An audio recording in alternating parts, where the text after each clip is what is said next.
திருவள்ளூர் அருகே பல்வேறு கொள்ளை சம்பவங்களில் ஈடுபட்ட ஹரியானா மாநில கும்பல் தீரன் பட பாணியில் போலீசார் மீது கற்களை வீசி தாக்கிவிட்டு தப்பியோடியுள்ளனர்.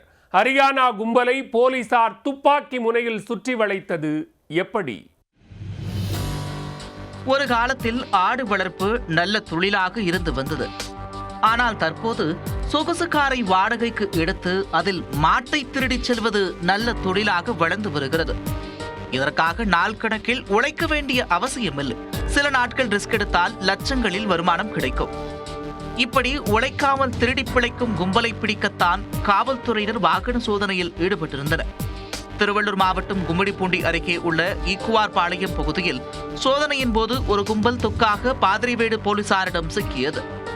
அவர்கள் வந்த பொலிரோ காரில் கத்தி, கஞ்சா உள்ளிட்ட பொருட்களை பார்த்ததும் கையும் களவுமாக மடக்கி பிடித்தனர்.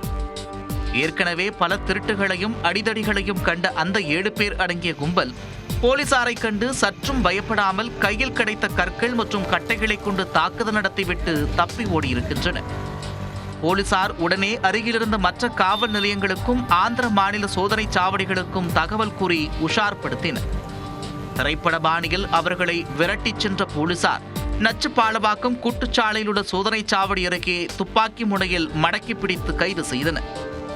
அதிலும் 2 போலீசாரின் பிடியில் சிக்காமல் தப்பி ஓடிவிட்டனர். பிடிபட்டவர்கள் ஹரியானா மாநிலத்தைச் சேர்ந்த அல்தாப், அஸ்லாம் கான், அஷீப் கான், சலீம் மற்றும் கவரப்பேட்டை பகுதியைச் சேர்ந்த திவாகர் என்று தெரிய வந்தது. ஆடு திருடுவது மட்டும் இவர்களது சிக்னேச்சர் தொழில் இல்லை.